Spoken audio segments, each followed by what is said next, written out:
Hey there, good morning everybody. Chris Franks with Texas West Capital, just after 11 a.m. Central Standard Time here on Friday, the 23rd of October 2020 in San Antonio, Texas. Overcast, a little bit humid. I think we may get some rain. Certainly can't complain about that around here. But anyway, hopefully y'all are doing well wherever you happen to be in this world. I really appreciate you guys checking in with me. Today, as usual, we're going to take a look at Bitcoin and take a look at maybe gold and silver and stock market and the dollar and stuff like that. The stuff we usually do, kind of get an overall look at the markets and what's going on. Who's here already? We've got LG's here. What's going on? Nevlusian, Block Tech checking in. Says, don't forget to hit the thumbs up button. YouTube, thumbs up there, guys. Chris Babb, happy Friday to you too as well. French Bull, what's up, buddy? Greg B checking in, saying happy Friday. Patrick, hello there. Hello, Bianca as well. Good to see you guys showing up. As always, guys, don't forget, if you have not joined us, you can do it at howtotradetowin.com. And I'm going to tell you what, remember I told you every so often we're going to open up the other tiers again. So we've been working with what we have. We've got some room, so we're going to open them up for a very short period of time, probably by the end of this weekend. So make sure, if you've been looking at maybe getting in at tier 1 or tier 2, make sure that you pay attention there, because once it's closed again, it'll be closed for a while. So we're going to open it up for a bit, get a limited number of people in there, and then go ahead and close it back off. Again, guys, the idea is to always make sure that we're not stretching ourselves out too far. Anybody that is a member, especially if they're a tier 3 member, will tell you how much content we actually put out on a daily basis. So, excuse me. So there's a lot going on there. And like I said, we've got a few other things coming up here by the end of the year and into January of 2021. So exciting times ahead, guys. You want to be a part of that. But anyway, you can do it here at howtotradetowin.com. We'd absolutely love to have you with us, guys. All right. Like I said, I think we got about we've got over 30 hours of education. If you're tier 3, you get a live weekly training session every week. That usually lasts about an hour. And then, of course, chart requests. You get hot takes, which are put out there every... it was really Sunday, Tuesday, and Thursday, but it gets out there early morning the next day, so I've just gone ahead and started calling it Mondays, Wednesdays, and Fridays when those are released. And those give you trade setups for Forex, crypto, and stocks. Like I said, we've got the chart request channel, the chart critiques channel. We've got a macroeconomics, money, finance channel as well to help you explore those deeper concepts and understand that a little bit better. We've got a DeFi channel if you're still into that. Man, I'm telling you what, there's so much that we don't have here. And like I said, we've got even more coming. So, man, jump up and do it, man. We'd love to have you. Hey there, Brian. Good to see you, buddy. Win 7K. I don't know. We'll see, man. Telluride, good to see you as well. Chris Day checking in. Chris Day's been with us forever and a day. When I say that, what I mean is he's been with us forever and then he's the day. See, that's how that works. Hey there, Crypto Girl. Crypto Girl's been with us forever as well. Chris Stevenson, I see you checking in, man. Good to see you. And Abs here as well. Abs, if you're having some kind of connection issue on Twitch, you can follow us also on YouTube. I'm simulcasting to both. Nothing's wrong with my stream here. Everything's perfectly fine. If I'm looking at it here, no drop packs, no nothing. It's all green. It's all good. So check out or maybe just restart the browser and then try Twitch again. And so if you're having those issues, hop on over to YouTube and you'll be over there. Telluride says Twitch is okay for them. Omar, what's going on, buddy? All right, guys, let's go and check here. So last night, and yesterday, everything. We've been talking Discord about the idea that we're probably just in a 3 looking for a 5 up. So what's going on now is a 4. Hey there, Sean. Adam, man, love you, buddy. Thank you for checking in. And so this is kind of where we're sitting here. Now, there's a few different scenarios that could be working out here, guys. So what we're looking at here is we've got basically, I've got 4 different kind of scenarios I'm looking at. The least likely, I think, right now is that this is 4 is done right here. And then this is a 1, 2. And then we'd have a 3, 4, 5 heading up here. So what you'd be looking for this is an advance above this swing high. So on Coinbase, this is around 13,200. Um, and then that's potentially, like I said, a 1, 2, working on 3, 4, 5 to get 5. Now, the other possibility with that is that if you zoom into like the 5 minute, you can get a real clear 5 count down here. I'm not sure how much I'm liking it, but it's possible. And so if this is 5 down, then, this could be an A, and then ABC could be a B, and then you could have C still going. But the other idea is this could be an A, this could be a B, and then you could have a C up here. So if this is an ABC down, and then you have an ABC up here, that gives you a potential expanded flat. In which case, then you look for a reversal down toward this area down here. So that's if it goes above this swing high right here, okay, from where it's at. Now, the other possibility here, again, is we've got an ABC down and then an ABC up. And so that gets us the beginning of a flat correction because this hits just beyond the 90% retracement here. And in that case, you generally be looking for the C wave to potentially get down around 12,500, 12,600, probably closer to around 12,550 or so. And so you would have to have that in 5 waves. So it'd be like a 1, 2 here, and then you have to get a 3, 4, and a 5. So that's kind of this secondary thing here, and then you get the move up. The final one is if you get again, I said if you zoom in here, you can get 5 down. So maybe this becomes a ABC zigzag here, normal zigzag. And in that case, you've got A down and then ABC up for B. And then if this holds here as resistance, so you've got an A and a B and a C here, then you could have 1, 2, 3, 4, and your 5 minimum would be the top of this demand structure right here at 12,330. The only other possible thing that could be going on here is a triangle, which would have ABC down here. So that'd be A, ABC up for B. This would be an A and a B, and then you get a C here for C. Now, you can find out real quick if that's going to be validated or not, because if this is C here as an A, B, and a C, it cannot get below this wave A swing low right here. So this swing low down here at around 12,698. If this is to continue down below that, then you know right away it's not a triangle. You know right away this is not a 1, 2. So that's out. You know right away this is not going to be an expanded flat. So that's 3 of them out. The only 2 that are left is a possible reversal at around 12,550 or so as a expanded flat correction, or down here closer to at least 12,330 kind of area as a zigzag correction.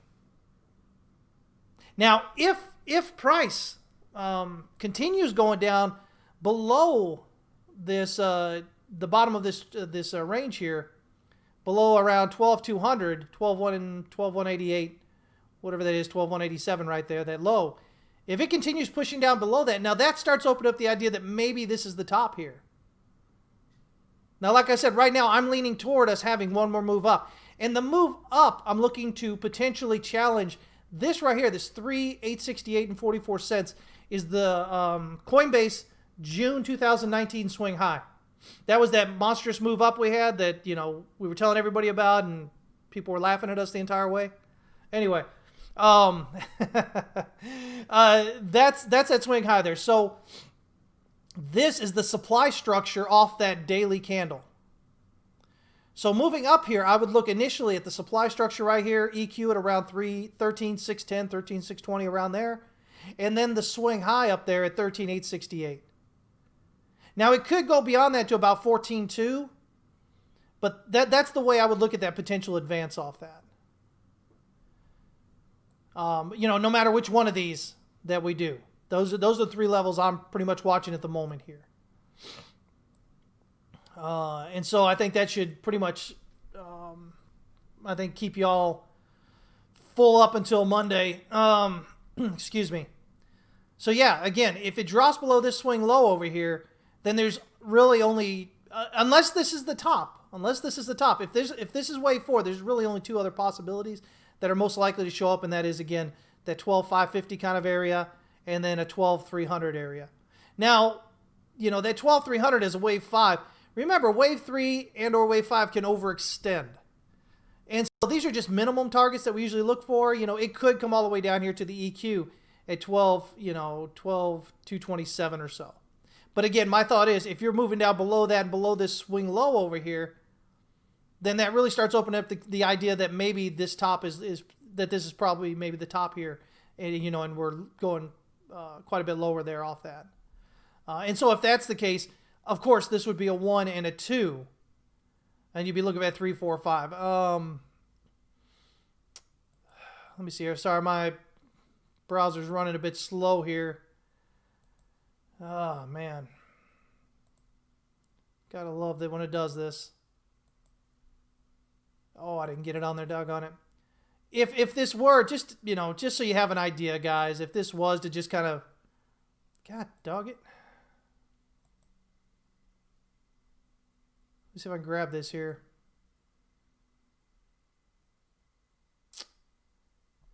Well, okay. I'm going to do something here, guys. Let's see here. Give me just a minute. Let me see if I can just go ahead and restart everything. This might take a minute or two. When you're running a whole bunch of charts from TradingView, it eats up resources like ridiculously. And I've got a lot of charts as always going on there. So let me close this down for a minute here.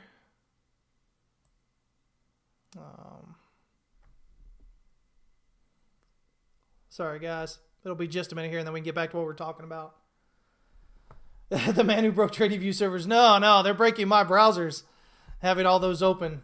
Let me see here. All right, and we'll talk about this as well, guys.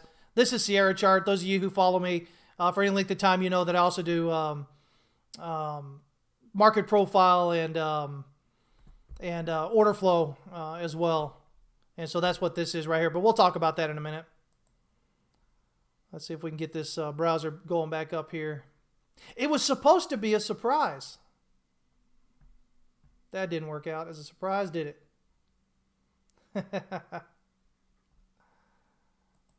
All right. Let's see here.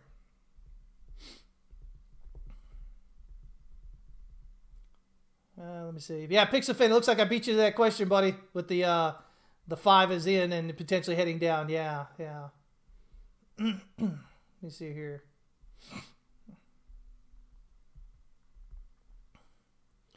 Oh, all right, guys. Again, sorry about that. We'll catch up here. I got to do that every once in a while. I forgot to do it before I started here. Oh, man, look at this. We got a good drop heading on here. So that's looking good, at least for maybe some continuation toward one of these couple of possibilities here. And I show you this, guys. I show you all these possibilities. At first, if you're new, you might go, oh, my God. Oh, my God, Chris. Just tell me where it's going to go, right?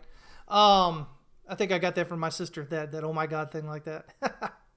But anyway, seriously, guys, this is what trading's about. It's about understanding whatever system or style that you're using and recognizing from that where your invalidation levels are. Again, yeah, there's a lot of different possibilities because we're just going sideways, guys. Anytime you're moving sideways, you're going to have an increase in possible movements, okay?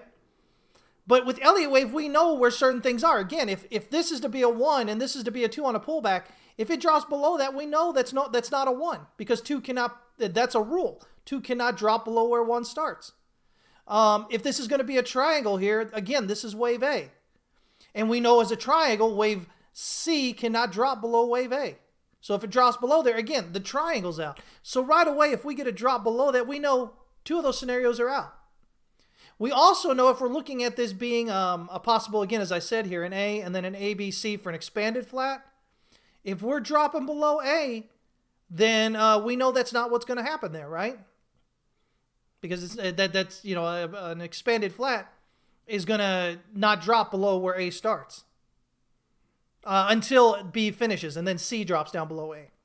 But B won't drop down below it. So again, there's 3 of them out. And so you're left with just a couple of possibilities. The same way we know that if price advances above this swing high here, then again, if this is a triangle, this could be an ABC, right? So this could be A, B, C.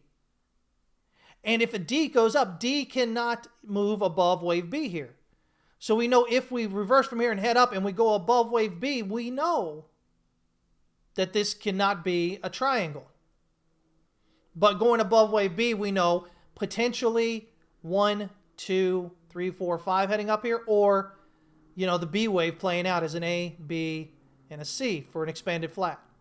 So you see how this works, guys? It's all about developing a framework for what you're trading, and that way you know where your invalidation levels are. This is something a lot of new traders don't know because they just jump in, and they don't know what they're doing. So they don't even know what invalidation levels are, or where they're going to be, or why they should be where they are. But this is very important to know because it helps you as you trade, right? It keeps you from just jumping in just because at some point, you know, really at the middle of a range. That's the worst place to ever jump into a trade. You know, better places if you're in a range is a bounce off a bottom or a rejection at the top. That's definitely the best place to go through. If you get a breakout and it comes back and retest resistance as support, there's a good buying opportunity and it bounces off that. If it drops through support and retests that support as resistance and then turns around and continues heading down, that's another good time to buy. But if you're just going to buy the breakout, you can get false breakouts, so it just pops above and drops back in. Same thing with the lower. I mean, so these simple rules right here, guys, these simple ideas, these guidelines, whatever you want to talk about them, these right here help you become a much more successful trader right off without even having to do a whole lot of work on it. So just make sure that you guys are understanding all that there. Let me see here. Telluride says TV usually gets you up to about 20 gigabytes of RAM used. I'll tell you what, it's something else. I mean, I like them as far as a retail trading platform goes, guys, a retail charting platform. They're pretty great. And that's why I use it, because you guys tend to use it, and you know, it's easy to share charts with you or not. For me, I definitely prefer Sierra Chart, which is more of it's a professionals trading platform and charting platform. But that means there's also, it's not visually as you know, as this is here, which new traders are often looking at, you know. But now I can draw candlestick charts and everything on here. I can draw order flow. I can draw a market profile here. And that's the great thing about it. You can do so many things. Do PNF, you know, anything you think of, we can do in here. So, you know, it's hundreds of times more powerful than TradingView.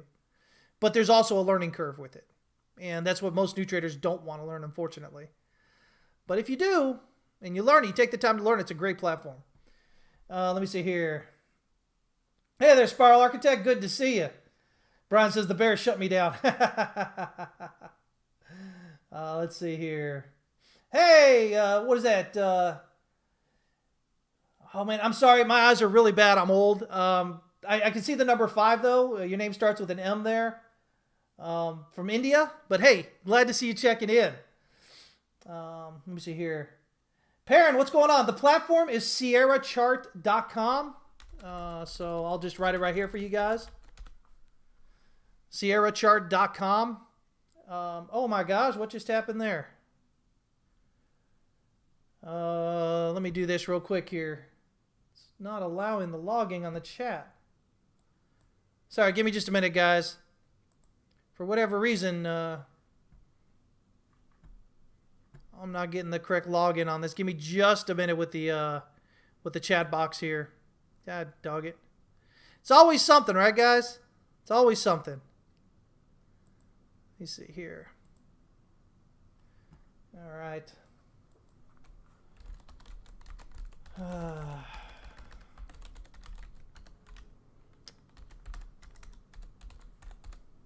Let's see if that gets me in.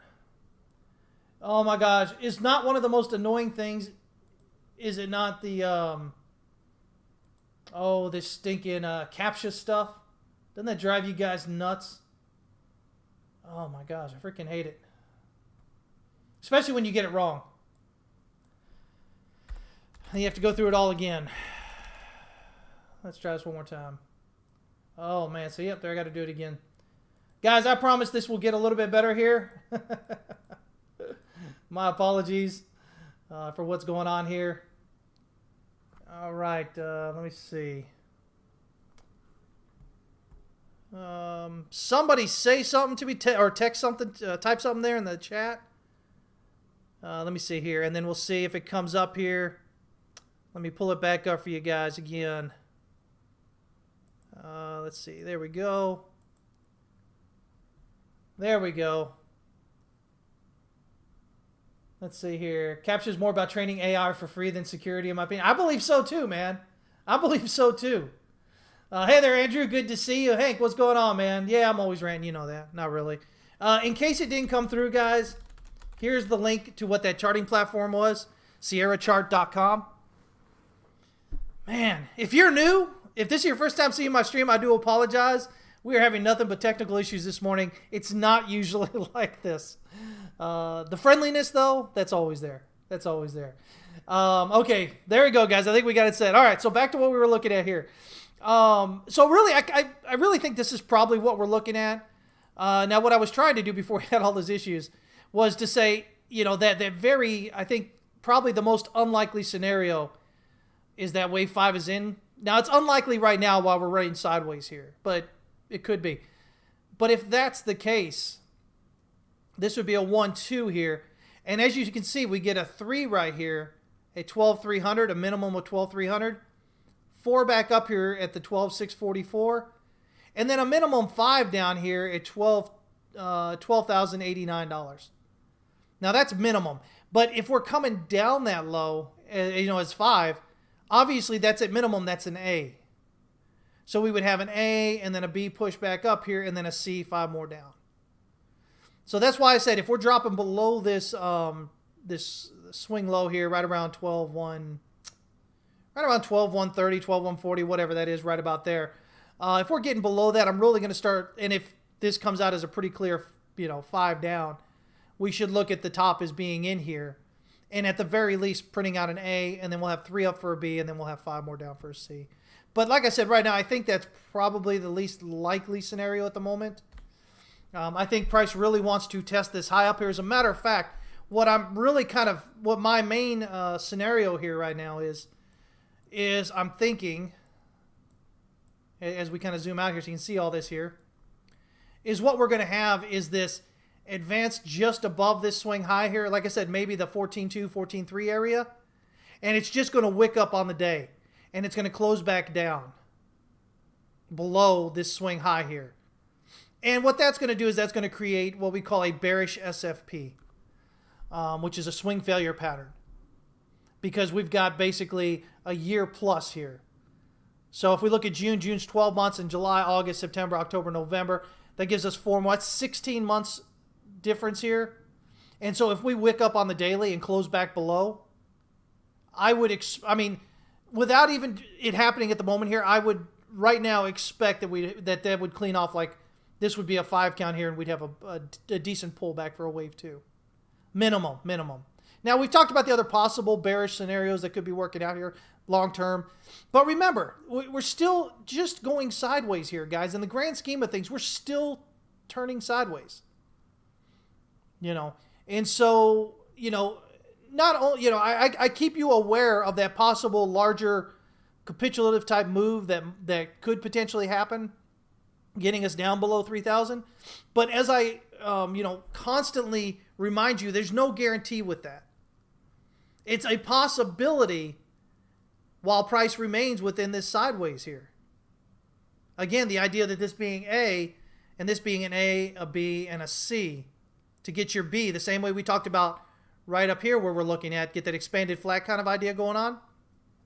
Or in this case, it would be just a regular flat, which would have price more likely than not coming on down here. However, even with that, with the regular flat, you can still find price only retracing to the 61.8 retracement. That's the first place you look on a regular flat. So if this were to be a regular flat, though, this is going to have to get up here around this 18.2 at least, get up above that 90%. And then your first pullback you would look for is that 61.8 right here around 9,500. Beyond that, then you start looking at the 100% retracement. And then beyond that, potentially up to 123.5. But those are just guidelines. That's just usually where we look for price to go on that type of move. Now, again, the other possibility is that we actually have 1, 2, 3, 4. 1, 2, and then 1, 2, 3, 4, 5. So 1, 2, 3, 4 is a triangle, and 5 here. Now, if we've got 5 down here, then unless this is 3 up, This is all a wave B. And in that case, we could get just a slightly higher high above this before it sends it down below this swing low as a zigzag correction. A, B, C, down there. So that's why I continue to talk about it, guys, because contrary to what you're getting on social media, there is no guarantee prices going up. Yes, it looks bullish. Yes, maybe it feels bullish. But there's a lot of things going on in the world right now that you're going to take as the reason why price is going to go down. And yet I'm showing you right here that while they may be labeled the cause, the fact is it's potentially setting up to do it. All right? The idea is to keep you from being too emotionally bullish. You can be bullish all you want. But again, as I discussed at the beginning there, it's all about understanding where your validation levels are in the system you're using, the theory you're using, how that plays out, and what the possibilities are. And then you trade along those possibilities. All right? Now, the big reason why I do this especially is because here in the U.S., we have to pay, our taxes, which are pretty kind of ridiculous on Bitcoin the way they're done because, it's property. So short-term capital gains if you don't hold that position for more than a year. If you do, you can get long-term capital gains. But if price is, a lot of people were hurt here because they made these profits up here. And then when it came time to pay taxes the next year, price was off of 20,000 was down here around 6,000. And so all of a sudden, the crypto that they continued to hold because they thought it was still going up was worth less than half of what it was at this point. But you still have to, but they sold, right, in this area. So they still have to pay these taxes on this regardless of the value of it at that point. So this is part of the reason, guys, why I continue to mention these other possibilities. It's not to be eternally bearish or all the other stupid stuff that idiots online tend to label, right?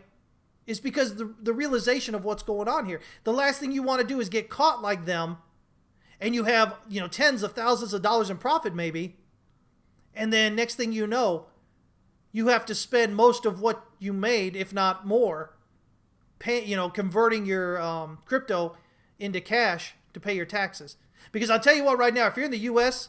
and you're not paying taxes on your crypto, you're a sucker. Because there's no way the IRS is going to let you get away with it. Look at what the U.S. Government is talking about in terms of crypto and how they keep labeling it as this easy way to finance terrorism and all this other stuff. Even though we all know, or if you don't, you're about to find out, the cash is the number one way to finance terrorism. Cash is the easiest way to do it. Cash. We're not talking about bank transfers. We're not talking about writing checks. We're talking about me walking up to you with $100 in my hand and giving it to you. Those drug lords down in Colombia and whatnot know all about this. They've got tens of millions, hundreds of millions of dollars buried in the ground because they can't put it in the bank. So if you think that cryptocurrency is the key to getting away from government centralization of power, you're wrong. It makes it easier for them because now they can, if they go everything digital, they can track you easily. Right now with the banks of the U.S., they are required by law to note if you deposit or remove more than $10,000 from your account at one time. They are encouraged and gently prodded to let the government know if you're doing $5,000 or more. Because they can't track otherwise the dollars. If somebody gives you $1,000 and you just put it under your mattress, the only way the government knows is if they can follow that trail back to that person and where they got it from. So you guys have to understand, man, cryptocurrency is not this thing that's going to topple centralized power. It's going to make it easier. And I know you don't want to hear that, but it is. So just be wary of that out there, okay? I don't even remember why I went on that tangent there. But anyway, you got some information, some knowledge now if you didn't already know. Let's see here. Let me kind of catch up with you guys here. Hey there, Amberly. Good to see you, Kryptonio. Hank's thinking we still may do 14K before the reverse. DXY still not done, in his humble opinion. Yeah, we're going to take a look at the DXY here. We're going to talk about a couple of possibilities on there at all as well. Let me see here. Jordan, what's going on, man? He says, in before the DXY, 4-hour, 1-day bear trap, high or low. We'll see, right? Some thoughts about what's going on here. So on the daily, guys, again, this is my thought. If we're going to pop up above where we're at, if we've still got 5 to go, my thought really is that we're going to wick up above this high here and then take it down. And there's a lot of reasons to believe that might happen. I mean, you can look at the daily here. We've got, right now anyway, we've got bearish divergence starting back here from the end of July. So almost 3 months of bearish divergence. Stochc RSI is just about topped out. If we jump onto the 3-day, Stochc RSI is just about topped out. Again, same bearish divergence here showing there. And as a matter of fact, if we head up above that, that would give us bearish divergence from back here in this area. Though, if I'm going to be honest with you, I wouldn't really be so interested in this bearish divergence because you have this strong, this strong rally here and then this decline. So to me, this kind of finishes out here. And after this is the new move here, with this being the, the previous high there coming down. So I think we're really kind of just looking at this, which means this area right here on the 3-day. So again, bearish divergence there. And then, of course, if we jump out here to the weekly, same idea, bearish divergence here. Now, on the weekly, you can maybe make a bigger case for a larger bearish divergence if it was to happen between back here in June of last year. But I think you still get kind of murky when you're looking at divergences because of this large advance right here before this large decline. That big move up there, I think that kind of helps define this as the area here, and then this is the next area here. Now, as far as your weekly goes, right now we're right here just bullish, about 65 or so. So we're getting up there near overbought as well. So, again, these are where we're at. Other things to look at. As far as the weekly goes, we're right here at the R1 pivot. So if we get this thrust up, maybe, before the end of the week here, and then on Sunday we get, we finish out the thrust and then a drop back down. That means that this R1, especially if you close below this on the weekly, below 12,900 or so, that presents definitely a bearish look at what's going on here, a likely reversal. Because first of all, you get the wick up above this wick here, this other swing high, which again is that bearish SFP most likely. And then price is actually closing on the weekly below the weekly pivot. It wicks up above it and closes back below it. That would also give you a wick here if we hit 13.2. If we hit, say, 14.2. That gives you then a wick of about $1,300. So again, significant wick there, especially when the candle spread itself, let me see here, would only be about $1,400. So that wick's almost 50% of the candle at that point. So, again, this isn't to say it's definitely going to do it, but these are reasons that I'm looking at for why, what I'm thinking may potentially happen there. Again, when you get to this area, there's your resistance in this area right here. So, we'll see what happens there. We've already got supply showing up a bit. So, yeah, we'll see how that turns out. And heaven forbid it closes much lower than 12.9. Let's say they just completely just sell off into it. Next thing you know, you have this $2,000 wick, and you're almost at $12,000 on your candle. I mean, that's taking your candle way back, below this swing high right here, this local swing high. So anyway, it increases that at least a pullback for like a wave 2 type pullback. At least.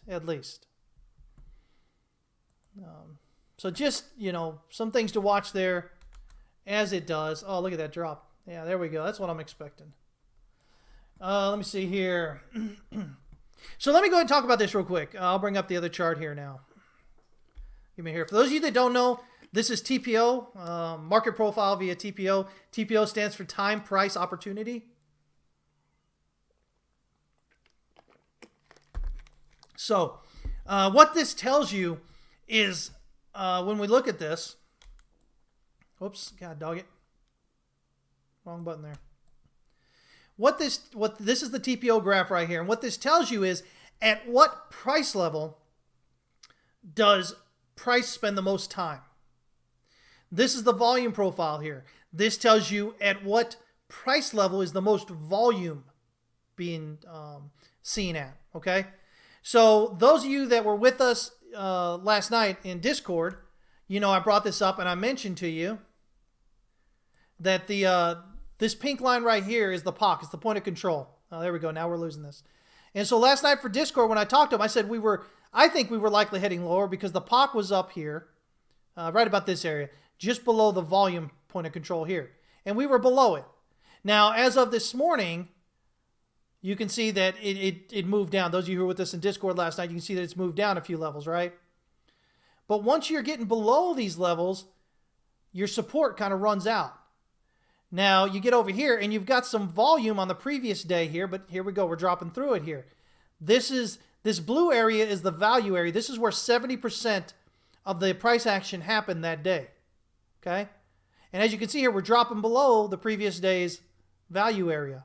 Again, everything, the volume, the price action, the volume profiles here drop off, which means it makes it easier to move to potentially down here to the POC here from a few days back, down here around that 12,250 level. And what's so special about 12,250? Again, 12,300 here, 12,235. It's this area right here. So again, it doesn't guarantee that price is going to go down there, but as you're watching this play out, it starts increasing the odds as it's going down there. Especially if you lose this low here, this previous low over here. Let's see here. The video I did on for Discord there on don't long resistance and don't short support, confluence and confirmation was the most valuable information that you've learned. Oh man, glad to hear that. Glad to hear that. Yeah, guys, you know, again, we do this stuff every week. The idea of what we do in Tier 3 with the weekly live stream that I do for them on Wednesdays is that we try to break down things into easier to understand, really explained, easy to understand, really deep explanations. So again, we talk about one week we did leverage, and we talked all about leverage and why and how to do it properly and all these things, and why leverage itself is not a bad thing. It's how you apply it. And the difference between what retail traders do and how professional traders use leverage. And then, of course, as you heard, we were talking about the one there about longing resistance and shorting support and how you figure out where those levels are. We've done one on how to correctly identify an Elliott Wave triangle and why it's superior to just anything that looks like a triangle. And then how to figure out targets from it and whatnot, even if you don't know Elliott Wave. We've done all these things, multiple different tips, tricks, and techniques, different ways of looking at charts using different indicators to trade, to find entries, to find exits, to do a trailing loss or a trailing stop loss, all that stuff, guys. And so whenever you join Tier 3, you get access to 2+ months of that, in addition to our other educational material. The larger concept of trading and markets and why they move like they do and whatnot. And then, of course, I've got other stuff going to be coming out here in the next few months. So, if you're wondering what you get, talk to anybody in here, ask them, man. Come over to the server, join us over there, ask them. They'll tell you what they think, and they'll let you know we pump out a ton of ridiculous content. Or a ridiculous ton of content, I guess you could say. So, anyway. Hey there, Clark, man. Good to see you, man. Yeah, Sierra chart. I love using it. I usually don't use it a whole lot, though, because most, I deal with mostly new traders, and it's very intimidating for new traders, especially trying to figure out how to set it up to begin with. I'm thinking of putting together a really inexpensive thing to kind of show everybody how to do that, maybe. So we'll see. Let me see here. Bianca says the educational videos are awesome. Learning so much. Chris is an excellent teacher. Thank you so much. I really appreciate it. Again, guys, I get a lot out of this. I'm not altruistic, guys. I get a lot. If you're learning from it and it's helping you and it's making you a better trader, that makes me feel good. I'm getting that out of it. So it makes my ego feel a little bit better. So, but that's okay because, hey, you win, I win, right? Hank says that Sierra also has the best for automated trading. I'm telling you guys, man, at the end of the day, we use TradingView because it's built for retail. It's simple. It's easy to use. There's not much complexity in it, but you're also limited in what you can do. But professional traders like myself and others, we tend to use platforms more like Sierra Chart. Those are professional trading platforms there, professional charting platforms, because of the fact that they're not so easy to do here. It's like the difference between using Windows and using Linux, all right, or using Apple and using Linux. As far as using a operating system with an overlay, the GUI interface, and using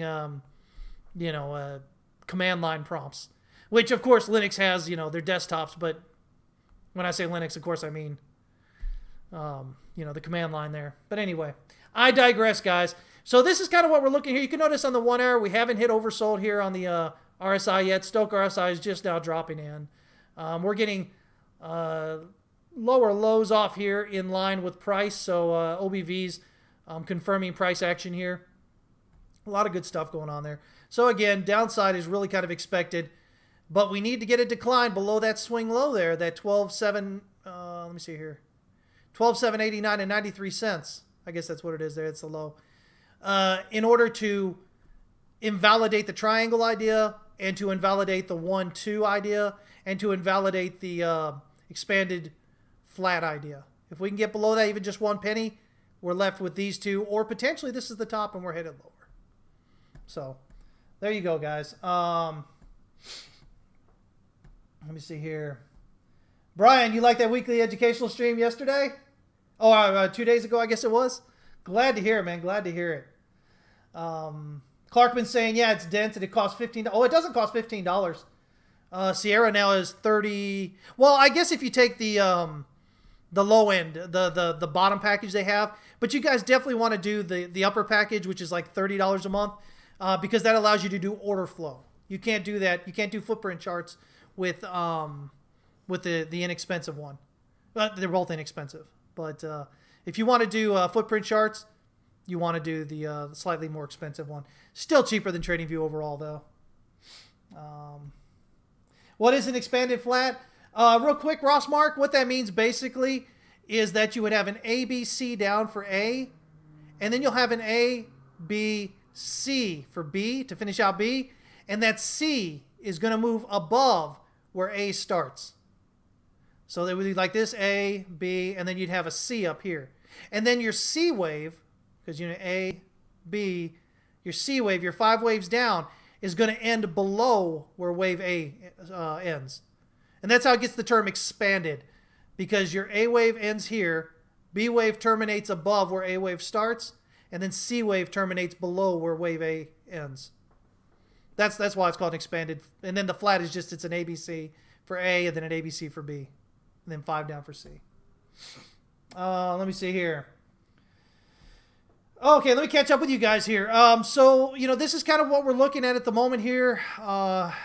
Again, a lot of reason to believe that if this is not the top, we're pretty close to it on the larger time frames. But as I keep telling you guys, even though I've reminded you every so often about the possibility of the move below 3,000, there's still bullish counts that we continue to look at. That's why I keep bringing up these things. And so, if this is the top, or if we get a 5 up here and this is the top, it could still just be wave 1 up. And so we'll pull back as an ABC for wave 2, and then we'll head higher. So it still could be bullish. Yeah, definitely could still be bullish. But if we decline below those generally accepted levels that we look for on that potential wave 2, then we would start going, okay, well, maybe this is becoming that the other thing that nobody wants to talk about. But until it does, you play what's going on as it does there, guys. Let me see here. Yeah, no, Ross Mark, it's not another failed swing failure pattern. A swing failure pattern, you really need time on that, guys. That's why I zoomed out here to the daily. And so I look at this. the daily and the weekly here, because there's time here. There's a year plus here from the swing high.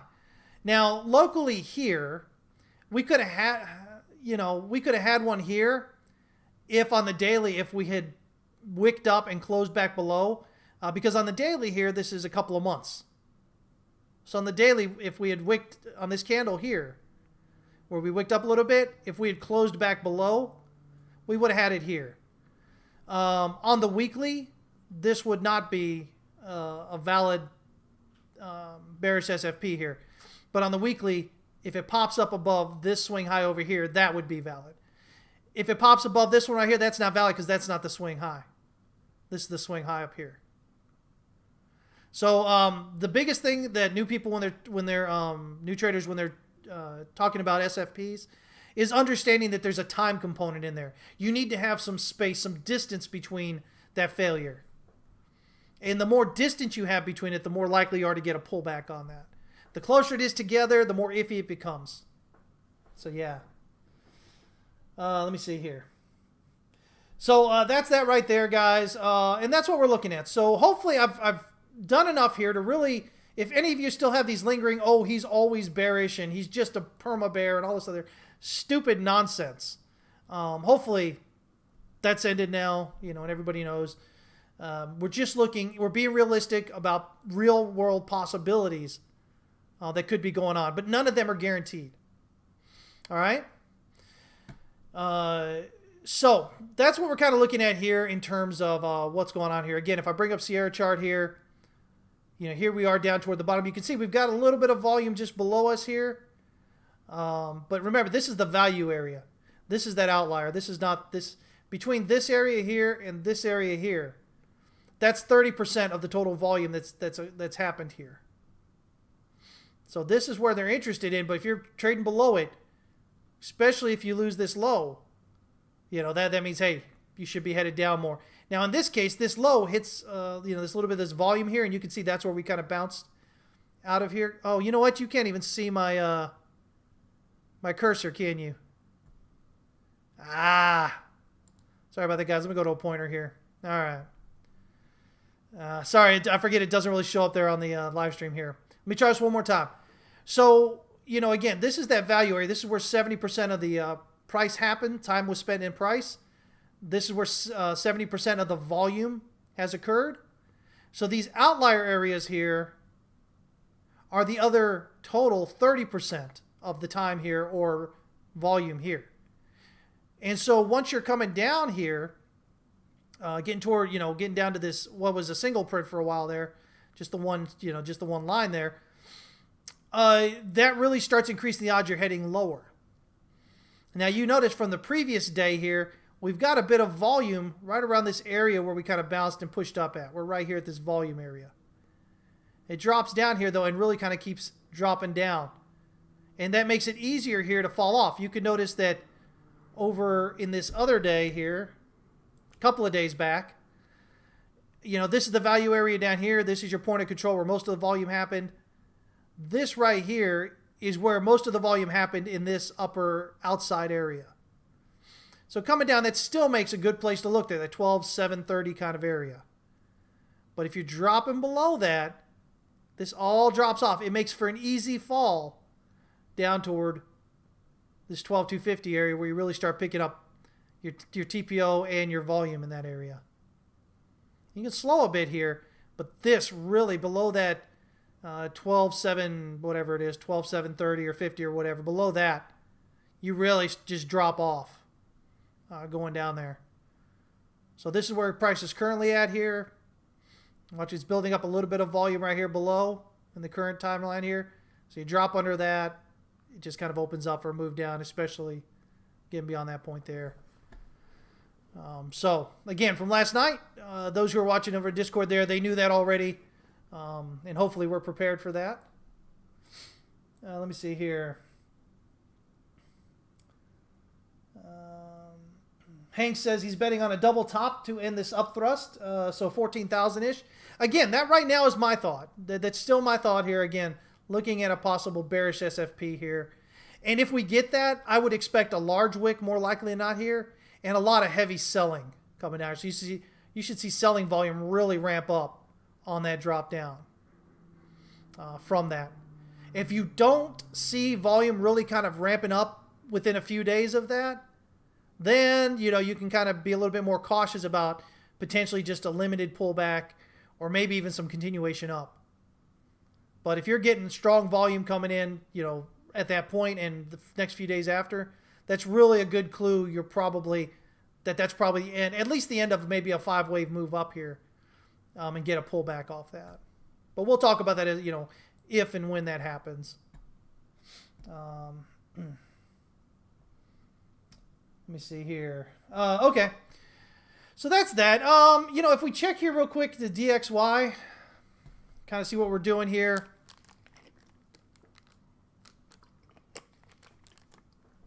Let's see here. Here we go. And so remember, my big thing has consistently been we've got to get through this descending channel resistance here, right?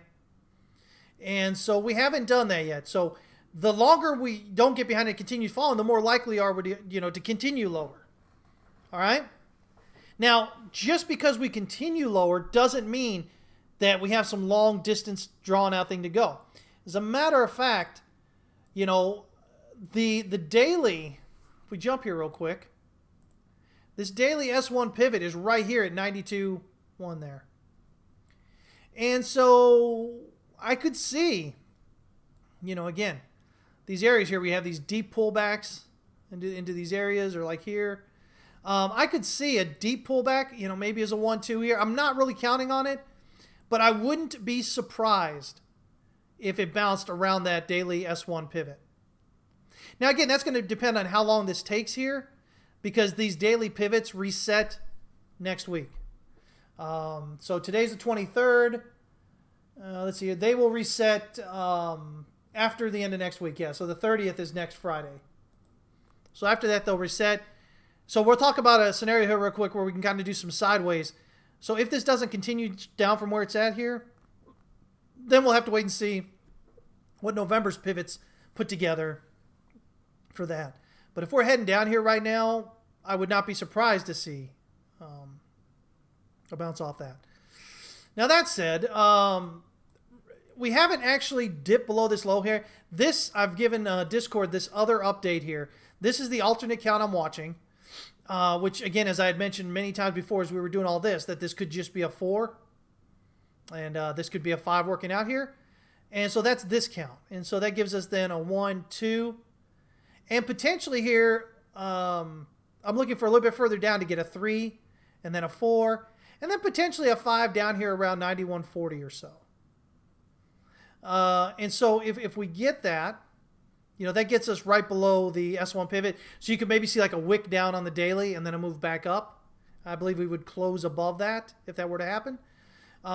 Reasons for being, other than just counts or whatever, we're pretty close to oversold here on RSI. Stoke RSI, we're bouncing right around oversold, goofing off there a bit. So we give some good possibility, especially with the S1, providing support there. So, you could see a long wick down, like a sudden, capitulative sell-off, and then a move back up.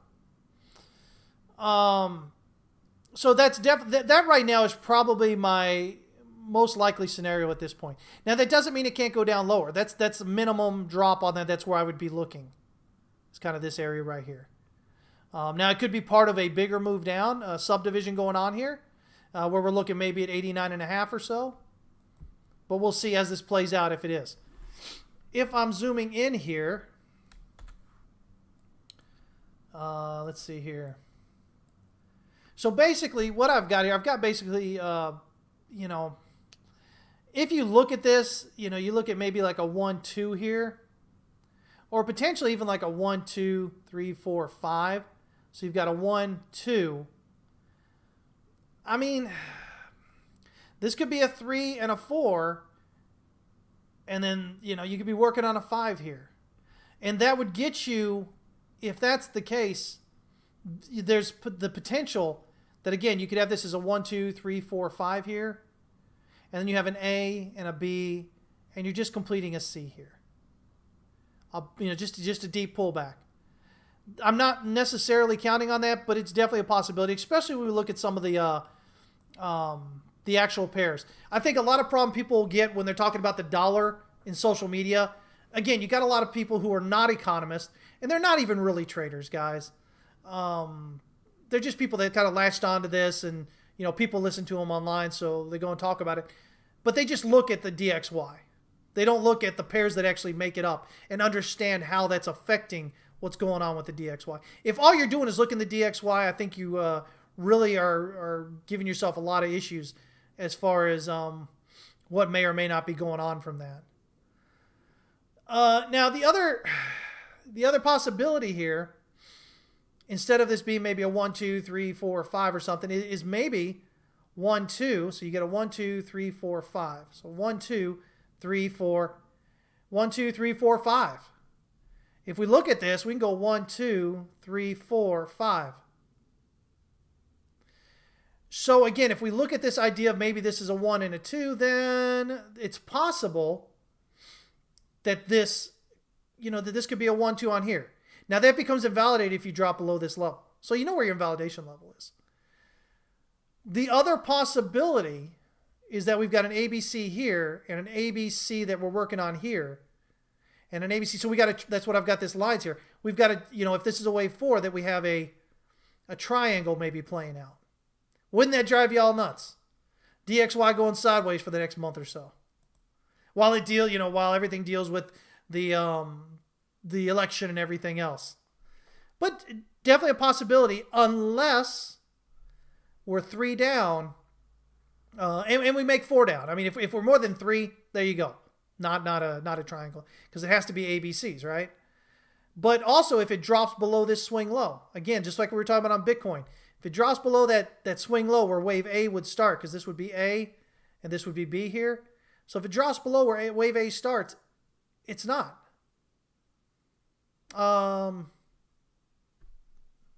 Sorry, let me try this again. Actually, it could be, because you would have an A up and you can have a B below it. And then you would look for your C up and your D down. And so that would just be, if your B drops below where your A starts in your triangle, then that's a running triangle. And what that means is you've got a lot more, in this case, a lot more supply pressure than demand pressure. So the market is skewed to the downside.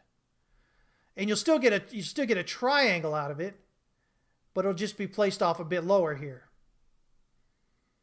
But if that's the case, if you're 3 up and then 3 down below that, your next 3 up cannot go above your wave A where it terminates here. So if you get 3 up there that comes down, it can't get below wherever your wave B terminated. Yeah, so again, could be a triangle playing out there, guys. So there are multiple different things here. So the first thing I'm looking for is, does it advance above this line here? If it does, what we need to see is an advance above this swing high, this 94.728. If you get above that, then no matter how you count this, you can potentially get multiple waves up, more than 3. You're making a higher high. So you got a low, a high, a higher low, higher high. So that's what I'm looking for to really kind of feel bullish about it. Until then, those other possibilities are still playing out. And whatever's going on here with the DXY is going to affect the prices of your other assets. I know everybody wants to be emotionally bullish on Bitcoin. I understand that. But the reality of the situation is, as is consistently shown, you don't even have to take my word for it, just look at the charts. Anytime that the DXY takes off, all assets, gold, silver, Bitcoin, they all dump. And that's what we should be expecting. Because remember, if the DXY is going up, what that means is the value of your dollar is getting stronger. And if you have stronger dollars, if they are worth more, then it takes less of them to buy whatever it is you want to buy. So the value of things in relation to dollars is going to drop. This is not a difficult concept, guys. Overall, if the value of the dollar is rising, the value of, especially, most often, we're really talking about these strong moves. You're going to see them the other way. Just like if you see the strong move down, you often will see the prices going up. The value's going up. The same way. Now, again, this isn't a one-for-one. The second it happens, it happens. Because remember, the DXY is a basket of currencies that are weighted, that give a value at which the dollar is compared against to get your DXY. So you're like, 57% is the value of the euro, 13% is the value of the yen, whatever, 4.3% or whatever is the value of the Swedish krona, or is it the Swiss franc? I don't remember. These are the different currencies that make up the basket, the weighted basket that the DXY is in. The euro, the yen, the cable, I believe the loonie. I think I'm right on that. And then, like I said, the Swedish krona and the Swiss franc. And so they, it's they're weighted against each other. It gives that basket value that DXY, that the dollar is compared against to get your DXY value. So that's why things don't necessarily always move in tandem the second something happens. But what you're looking for is overall movements over time. Let me see here. I appreciate that, Crypto Girl. Thank you so much. I'm just now getting to your comment there. Thank you for saying that. I really appreciate that. Well, no, it could be a running triangle. Yeah. It could also be, though, as Hank pointing out here, it could also be a running flat, or not a running flat. It could be a running flat, but it could also be an expanded flat. If you get an ABC up here and then an ABC below this swing low, and then 5 up, you could be working on a running or an expanded flat. A running flat would just end prior to where wave B ended or started. Expanded flat would go above where wave B started. But in either case, it would still be a wave 4. So as you can see, guys, when you're going sideways, as long as you remain within that sideways range, there's a growing number of possibilities as far as price action goes. That's why we don't trade the middle of ranges. We do not trade the middle of ranges. It's just absolutely silly. You want to either sell a rejection from range resistance, or you want to buy a bounce off the range support. If you're going to do breakouts, again, I think if you want to be a trader for any length of time, I think you absolutely have to adopt the idea that you wait for confirmations, because most of the time you're going to get confirmations. Some of the time you're not. But those few times you're not, where you don't get in that trade because you don't get the pullback and retest as a confirmation, those few times you miss that are going to be worth all the times you're going to get it when you get the retest. Remember, every time you lose money, it takes longer it takes longer for you to get where you want to get, because you have to make up what you lost, and just to break even, just to get back to even. And so we always talk about time and compounding as a trader. You want to be able to take advantage of that. And the way you take advantage of that is not losing money you don't have to lose. So we talk about risk management all the time. We say, listen, you should absolutely learn risk management. It is the most important thing you're going to do as a trader. But that's not just good enough. Proper risk management, 1% rule, 2% rule. That's not enough. You have to go beyond that and say, okay, well, now I know what risk management is. Now I have to look for higher confidence trades. I don't need to just enter just because.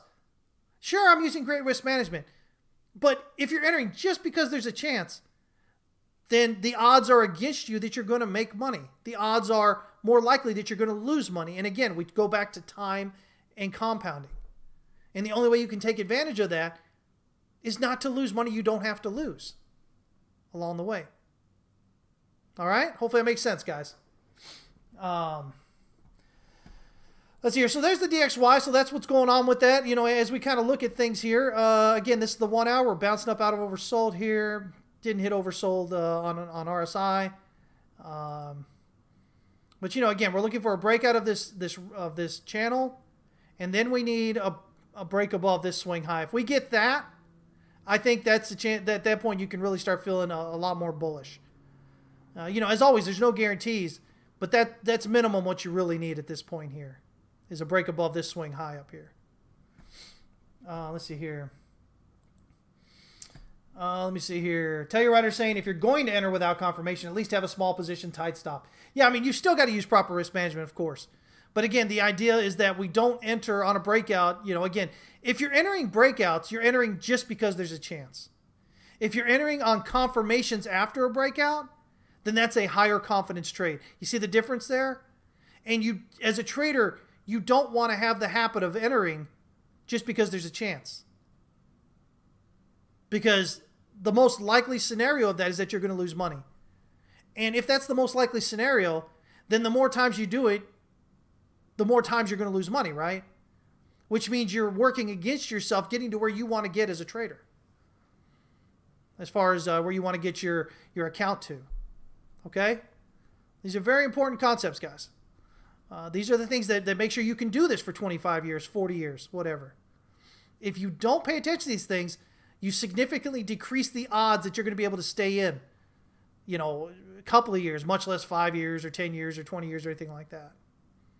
What you find out as a trader is the longer you're in it, the more if you're allowed to stay in it, if you can make profits and stay in it, what you find is that you start taking more and more serious look at risk management. Yeah, because risk management, I mean, gosh, guys, that's what it's all about. That's where you make your money as a trader. Absolutely. It's not all these Elliott Waves and Wyckoff and supply and, demand structures and, and pivots and patterns and channels and divergences. That's all the cherry on top. But where you make your money as a trader is with your risk management. Because, again, as a trader, you're a human being. And as a human being, you are more often in your life going to be wrong than you're going to be right. So you have to protect yourself against that, especially in trading. So anyway, yeah, so there we go with that. Let's see here. Oh, let me catch up here. Let's see. Let's look at the NDX here. Look at the NASDAQ. Sound good? You guys want to look at some stocks here real quick? See what we're looking at in the indexes? Yeah. So far doing what we're looking for it to do. I believe we've got a 1 and a 2 here. We need to see a decline through this wave 4 swing low down here. So we need to see a decline below 11,225 and 17 cents to increase confidence in this count. And then, of course, you want to get below the swing low, or the wave B swing low. And then you want to get below the wave 1 swing low. So if you're wondering, if you've got an Elliott Wave count, you're wondering, okay, where do I need to get to become more and more confident? In here is iffy, right? You get below wave 4, then that means wave 5 is done here, if your count's correct. So that increases confidence that the top is probably in. If you get below wave B swing low, then that means your wave C, if done correctly, is done. So your confidence can increase significantly more. And of course, if you're dropping below wave 1, that means most likely, it's in. Especially if you have a deep, you go, okay, yeah, but you can have, an ABC here and then an ABC down. You talk about flats, Chris, expanded flat, right? Well, not if you're already up this close to your swing high. If you're already up there at 78.6, you're not going to get an ABC up and then an ABC down below and then back up. You're not going to get expanded flat that's that big. So again, that's what we're kind of looking there. Let's see here. I've got my wave 3 target down here around 87.52 on that there. Let's see here. Yeah. And so that's what I'm looking for overall on that. Again, if we get this, let me see if that's still right. If we measure out wave 1, pop it up to wave 2. Oh, okay, it's gone up a bit higher. Here we go. Wave 3 is at 93.45 now. That would give us a wave 4 then up here at around, potentially around 10,439. Gives us a wave 5 around 86.69 here. Based on the current 1-2. Now, if wave 3 really starts subdividing, then this can go lower. If what we have here starts subdividing, that can go lower. But for right now, based off the initial 1-2, that's where we'd look. Now, anytime before you're getting below this wave 1 swing low, this still may become a 1 and a 2 here. All right. So, again, there is no guarantee that this is the top. I think it may be, but we've got to get below this wave 1 swing low here to really start feeling better about it being the top over here, the main top. Because otherwise, this could be 1, 2. You can get an account here, maybe get like a 1, 2, 3, 4, 5 up here, and then an A, B, C. So I get you 1 and a 2, and then 3, 4, 5 headed up there. So really, you want to get below that wave 1 swing low there to really kind of feel like, okay, I think the top's probably in there. Let me see here. What do I think of options trading? I think it's great. I really think it's great. But it's not great right at first. There's a lot of different things going on with options, guys. Just like if you're looking at charts like this, to move from your candlestick chart to a TPO, and then even from there to a footprint chart, these are big moves. They're different ways of looking at it overall, of how the market's going. Options is even more different because options now you're not looking at this price movement, you're looking at maths. So you're looking at implied volatility, you're looking at deltas, the Greeks, you're looking at, strange sounding things like iron condors and butterflies and stuff like that. It just is a way of using it there. But options is a math thing. So I am working currently on an options course. I'm not sure exactly when it's going to come out yet. We've had some people asking about it. So I have done. I'll let you guys know, though. It'll probably cost extra. Though if you're, like a tier 3 member or something, you're going to get a significant discount off it because you're already tier 3. But we're going to also sell it separately as well. Just because, again, it's a whole different style of trading. It takes a whole different mindset, different way of looking at things. And if you're not careful with options, you can lose your shirt. You can, if you don't do it correctly, depending on what trading platform you're using and whatnot for it. And you can also die, death by 1,000 cuts. Lose a little bit here, and eventually you're like, what the heck happened to my money? So I'm looking at how to approach that the best way, the most meaningful way. But we'll do that too. Deadly, what's up, man? Good to see you checking in. Yeah, I believe you were one of the ones that was asking about it before, and a few others that we have in there as well. So yeah, I'm gonna get in there and finish laying it out here. I'm writing it all down, how I'm gonna lay it out, and then record it, and then we'll put it together for you guys. Are options better on the way up or the way down?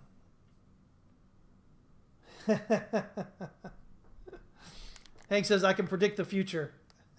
Or did you mean to say you can't predict it? So anyway, yeah. So we're gonna look at that as well, but that's upcoming. That's one of those things that's upcoming here in the next few months, as we get all this, maybe sooner than later. But so with the the Nasdaq, this is kind of where we're sitting here. The other indexes, are looking pretty similar. They were this morning when we did our updates. Don't forget, guys, we do about 20. I think we're up to 20 now for tier 3. 20 daily and intraday updates that we do, including gold and silver, oil, natural gas, Euro USD, USD CAD, USD yen. What else do? We do the Nasdaq, the S&P E-minis, which is this one right here. We do the Dow Jones. We do. Of course, we do Bitcoin, its thing. We do Binance Coin. We do Bitcoin Cash, Bitcoin SV. We do the DXY. We do Ethereum. We do Link, Litecoin, Tezos, and XRP as well. And these are daily and intraday updates that we do on those. So if you were wondering what we do on that. And you get access to pretty much all of that as a tier 2. So like I said, we're going to be opening up tier 1 and tier 2 for new members probably by the end of this weekend. But it's only going to be open a short time and for a limited number of people. So, if it's something you've been waiting to want to do, pay attention, get in on it. If you miss, then you'll have to wait till the next time we open it back up. So, Yeah. So anyway, S&P here, E-minis, hit my target up here. And so, again, I've got basically a 1-2, 1-2 that I'm looking at the moment here. And so we'll see what happens. We'll see if we get some continuation down. We want to see it, we got a decline below this swing low, which is good. But we want to see a further one below this one now.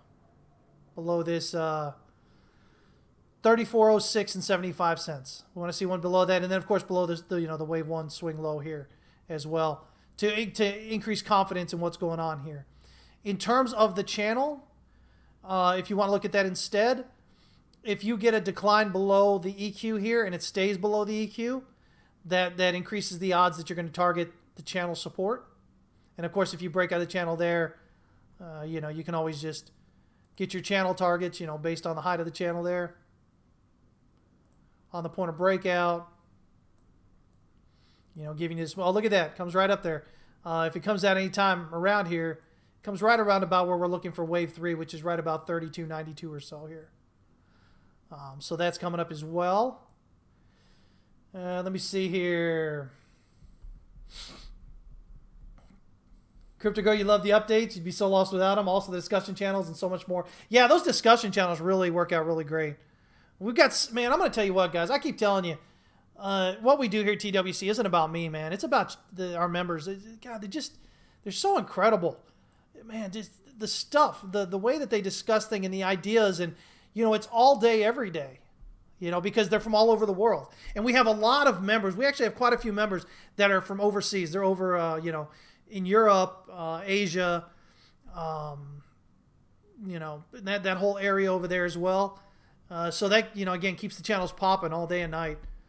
And it's really great, man. I just love it. I love being able to check in when I get a chance and, maybe throw my 2 cents in. But most of the time, the guys in the discussion groups, most of the time, are already talking about the stuff that I'm talking about, that I'm going to be talking about. So it's really great stuff, guys. I think it's one of the best things about what we have there. In case you can't tell by me smiling, I'm really proud of our members there. And again, guys, most of our members stay with us for a very long time. So you get that benefit as well. Right here with the Dow Jones. Again, looking at the same idea, maybe a 1-2, 1-2 here. And we're kind of seeing how this plays out here. I'm not opposed to a possible 1-2 and then a 1 and then again ABC, ABC, and then you're getting 5 up here as an expanded flat for this wave 2 maybe. I'm also not opposed to possibly having this as a 1, 2, 3, 4, 5 here, and then we get an A and a B and a C. So ultimately, as this continues to work itself out, if this count is correct, then wave 3 we should be expecting to get down here around 27,428. But ultimately, what you want to see is price remain within this channel. So whether this is 1 here and then this is an A and a B and a C for 2, or whether this is a 1 and then an A, a B, and a C for 2, or either one of those, what you just want to see is that it ends within this channel basically. And then you want to get through the swing lows to gain that confidence that the count's correct. So that's what we're watching as far as that goes. But again, same old idea is what we're seeing on the Dow Jones and the NASDAQ, which is basically, weakness right now more than anything else. So we'll continue to watch how that plays out there. Obviously a move here above this wave 2 swing high invalidates this count here. I guess it's possible if that happened to have a 1, 2, 3, 4, 5 as a leading diagonal. But ultimately, price would have to remain below this swing high up here, this 28,957 and 90 cents.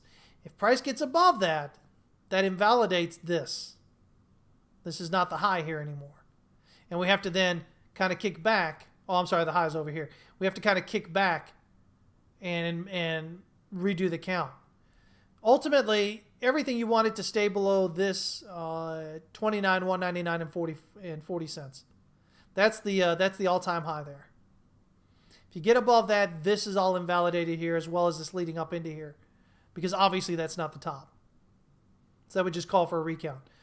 Now, if you're interested overall in this top here, then what you want to see is a decline below this swing low. That's your first real step there on that larger look.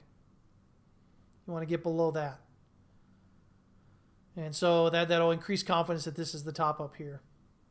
Until then, just continue to trade cautiously. I've got all these extra ones over here, but let me see here. I guess I can probably move this over a little bit. Things set up here.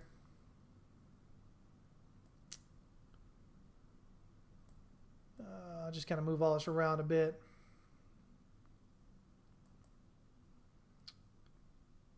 Let me see. Are they 3, 4? There's a 5 over here. Maybe. Though I would expect that if this is a 1, 2, and this is a 3, we should see some acceleration starting to happen as we get into 1, 3. As we get into wave 3 here of 3. And so, probably come down a lot quicker than what I've got this at right here. Probably come down, more like this. You see a larger move down in that case.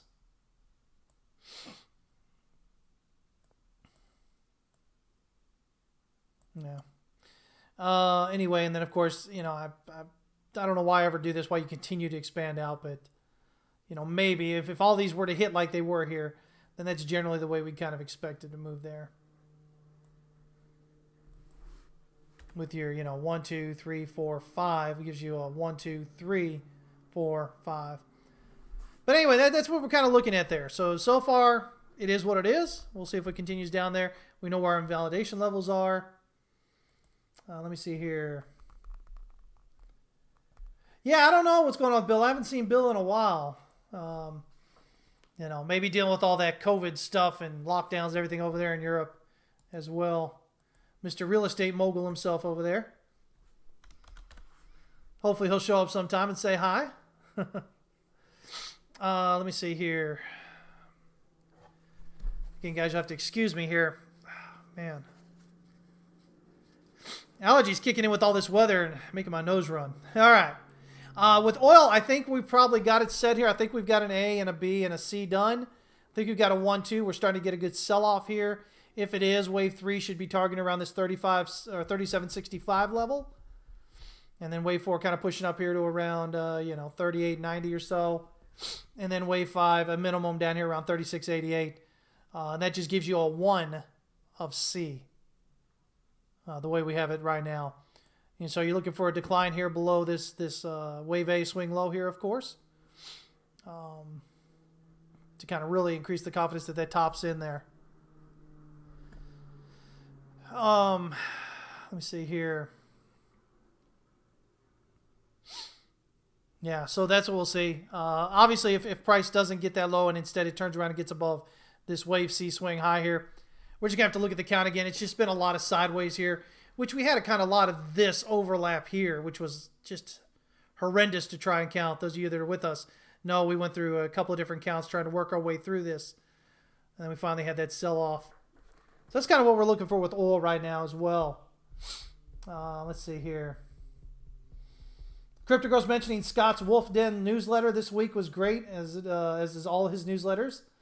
So guys, definitely that's another thing you can subscribe to is Scott's Wolf's Den newsletter. I don't get any kind of kickback or anything from that. But Scott's a great guy, and he puts out some quality content. So, and $15 a month. Pretty inexpensive, right? I think he still charges that. Don't hold me to that. I think that's what he charges. Let me see here. Pedro, what's going on, man? He says, between all the content you give us, when are your actual trading hours, or do you just long-term trades right now? No, I trade throughout the day, when there's an opportunity. I don't trade anywhere near as frequently as you guys try and trade. That's not my style. I'm not here to trade all day, every day.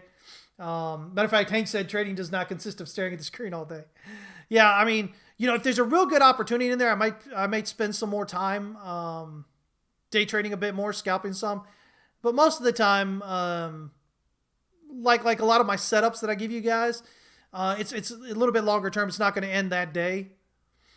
So most of my time is spent researching, which is what I'm doing with TWC. So I, get a lot of my own ideas from that.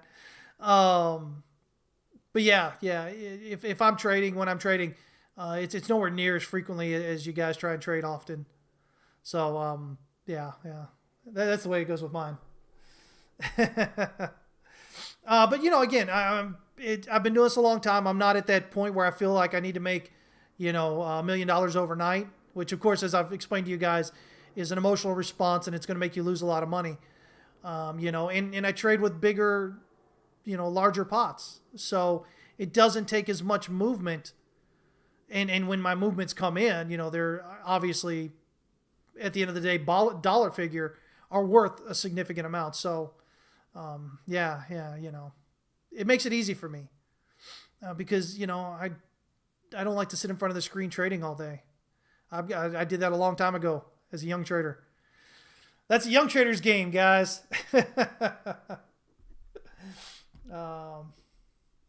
Let me see here. Anyway, so here's what's with oil. Oil looks like we're getting that downtrend we've been looking for. Guys, remember, oil, I'm still not convinced that this this decline down here. In case you haven't seen, guys, we can't even get it here. There we go. This was where the contracts closed here for May, or right there at $40.30. Well, that was the low. I'm sorry. They got down as low as negative $40.32. They closed at $37.63. I am not convinced this is the low, guys. Again, just taking a broader look at that macro economic, ideas and things that I've kind of been looking at. Right now, I've got this as a 1 and working on a 2 here. But as this continues to develop, if you're with us at TWC, you'll notice if it continues to go well beyond what I'm looking for as a wave B, wave 2, I'll start leaning more toward, really kind of the idea I'm still kind of holding on to, which this is a 4. So that low in May was a 3, this is a 4, and we see an even lower low coming out as a 5. What would precipitate that? A continued decrease in economic activity. So basically, just a deterioration of the economic conditions. As generally I'm kind of expecting, because again, production is still ramping up, and we're still in a supply glut, and there's still a lack of economic use because all that oil that comes in. Two of the biggest users of it are cruise lines and airlines, right? There ain't a whole bunch of people flying or sailing right now. And so, again, if COVID sits in hard again, as the winter comes in, there's going to be an even greater decline again with it, whether governments force lockdowns or not. And I don't think for a second that they'll definitely not do it. I don't care what they've said. Government is reactionary with things like pandemics and stuff. And, they'll often revert to what they think works, even if it doesn't really work. And so I could see definitely a scenario in which oil really drops off, especially, not only that, but if you get that combined with the dollar rallying strongly. Because remember, U.S., oil is denominated in dollars, petrodollars, right? So if you're getting a significant increase in the value of the dollar, oil would not be looking too well. And I'll tell you what, if you're a Canadian, the value of the loonie is going to drop off a cliff if something like that were to happen. The value of oil prices descending like that, and the dollar kicking into a rally like that. Oh yeah, because the loonie itself is 20 or 25% of its of Canada's gross domestic product basically is oil sales, right? I think that's still correct. So the price of oil has a significant effect on the value of the loonie. And so then, of course, that's taking it down, and it's just not good for that over there. So just some thoughts on that. Let me see here.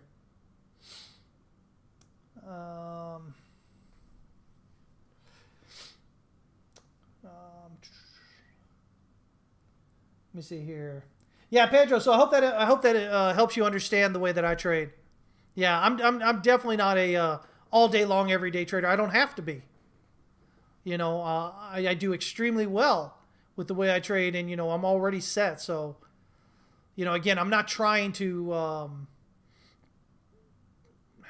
I guess in the mindset of a new trader, I'm not trying to get rich overnight. Well, I am where I am, but I'm not trying to to make that $1 million tomorrow kind of thing. So, I'll snag good ones here and there. They're really good, but usually they're longer term trades. I don't usually chase, I don't chase pumps, anything like that. If I'm in on one before it begins, which often I am, I just usually ride it out for a while. I don't try to sell the third wave, buy the fourth wave, or buy the third wave, sell the fourth wave, buy the fifth wave, whatever. I just tend to ride it all the way up, pretty close to where I expect it to get out. So yeah.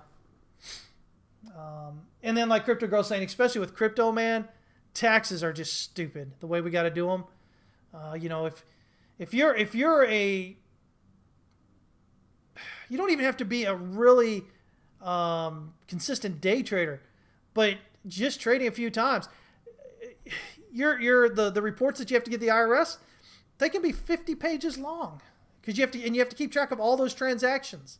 And so when you enter a position, it's often you don't enter fully one trade, right? It's often, if you look at your ledger on your exchange, you're entering 5 or 10 different positions within a small range around where you're trying to get in. So every entry there is something you have to report. And then every exit is something you have to report. And then your conversions to from the altcoin to the Bitcoin, from Bitcoin to the dollar, all this kind of stuff, you have to report. So you get this stack of reports. It's just absolutely stupid.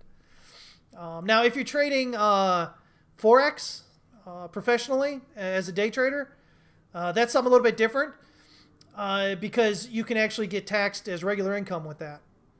There's a test, a test from the bench. It's not legislated, but the courts decided that these factors kind of decide that you're a professional trader, trading in Forex or whatever, day trader, whatever. And as long as you meet those requirements, you don't get taxed as property like you do with Bitcoin. Bitcoin's not in that, unfortunately, or cryptocurrencies. But you can get taxed as regular income, which helps a whole lot, especially in terms of taxes and stuff. So if you're into Forex, I would advise you, and here in the U.S., I'd advise you to kind of look that up and maybe talk to a tax attorney or at least a CPA that's versed in that. Be the best, it'd be the best money you guys spend. Often we don't want to spend money, right? We don't want to spend all this money. We don't want to spend money to learn how to trade. We don't want to spend money to learn how to best set ourselves up as a business for tax purposes and whatnot for our trading. We don't want to learn it. We just want to go trade and make some money and leave, right? Unfortunately, if that's your mindset, guys, most of the time, that's just going to lead you to losses. And you're going to be dejected. And the reality of it is it's because of you. Unfortunately, you didn't do the things that you needed to do to guarantee or to at least as close as you can to guarantee your success as a trader. There's so much that you don't know about trading and about taxes and about all these things that a few $100s here or there can just, instead of it taking you, let's say you actually can stay in trading for a couple of years. Well, instead of it taking you 2 to 5 years to figure all that out, or to start to figure all it out, for a few $100, basically, you can get all that done up front. And so all that time that you would have spent losing money and doing things inefficiently and paying more taxes than you had to, you could in the long run end up paying a lot less for learning, basically is what I'm saying. I think a lot of our members would agree with that as well, with what we do. So just always keep that in mind, guys. No matter whether it's trading or whatever you want to do in life, think about your opportunity cost. Yes, you can learn to do so much on your own. Sure, you can, but that means you also have to make a lot of mistakes. There's going to be a lot of mistakes and a lot of other things that you have to do. And guess what, guys? At the end of the day, all that takes time and money. When you make the mistakes, you're losing money, right? When you're taking more time, you're losing money. Time is money, right? And so it ends up eating up a lot more out of you than what you realize. And I think some people get that. And that's why they, they find mentors, or they find, they try to take classes or whatnot, because it just ramps up how quickly you get to where you want to get. So in the grand scheme of things, like I said, it ends up costing you less. But definitely, if you guys are trading, especially anything significant, there is no reason wherever you are that you are not talking to a tax attorney or a CPA, wherever you are, whatever country you're in. Because I tell you what, with a lot of these things, there are ways you can go about this, that you can set it up as a business, and you can deduct things like your training, your educational costs. If you're with us, there are ways that you can deduct those monthly things that you pay us. The membership that you pay us as part of your expenses for your business. But you absolutely spend a little bit of money and talk to somebody who knows, guys, for sure. I can't tell you what to do here. I do have a law degree, so this is not legal advice. Take that seriously. Again, I keep trying to refer you to go speak to a competent attorney in that area, or a CPA. But I'm going to tell you what, guys, some of our members have done it, and they're blown away by how much their tax situation has changed, because they've framed it as a business rather than this hobby thing they do, or this personal thing that they do. Because as a business, you get a lot more leniency for things that you can write off that you're paying for anyway. TradingView, some of the internet that you're using, or whatever, your computer, all these different things, guys, that you can work off there. So if you haven't done that, I'm telling you, go talk to somebody. Get it figured out. You'll find yourself a lot further ahead, a lot quicker. Let's see here. I know I'm going to totally butcher your name here. Guglielmo? Glad to have you checking in. They're saying, fortunately, in Italy, taxes on crypto are counted only if you hold more than 57,000 for more than 7 days. Wow, that's kind of exact there. That's pretty crazy, though. I love hearing about y'all's different tax laws. You remember in law school, one of my areas of concentration was tax law. So I'm always interested in hearing about other tax laws in other countries. So that's awesome. Let me see here. Why is it that you always have to spend money to make money? Well, you don't have to. Again, I didn't say you had to. But what I said was, if you spend money in the right way, you're going to get a greater bit of return. You should get a greater bit of return. So you should overall have to spend less money to get to where you want to get to. That's why you'll ever notice, if somebody wants to be a professional athlete or a professional musician or something, many times they'll pay for tutors and whatnot, right? And coaches and things. If they want to get into a really good college, they'll purchase these services, or these tutors, these coaches, right? To do really well on the entrance exams and putting together the application, whatever. Why? Because the payoff to them is worth it. So in terms of college, being able to it's not that, and guys, I know you're probably going to hate me for this, but I've got enough education at enough different universities to tell you, it's not that Harvard necessarily has some elite education. But what you get is that Harvard name on your diploma. And so when you go to get jobs, that opens up doors. You meet people in there who are also having doors open for them in other hires. So it makes it easy to move around in higher incomes and higher income job opportunities and whatnot. That's what you're getting there. As far as being a professional athlete goes, again, you pay that money up front to learn the good habits you need to do to train properly, so that you can be the best you can be, so that maybe you can go on and be Michael Phelps there. Or maybe you can be Deion Sanders. I would mention, European football names, but I have no clue who they are. I know some of the teams, Manchester United and whatnot, but I don't know who and if you hate them, don't hate me for mentioning them. It's just the first one that came to my head. But, again, there's always a trade-off, guys. You can pretty much learn anything you want these days on your own. The question is, do you want to spend the money and time it's going to take to learn it on your own?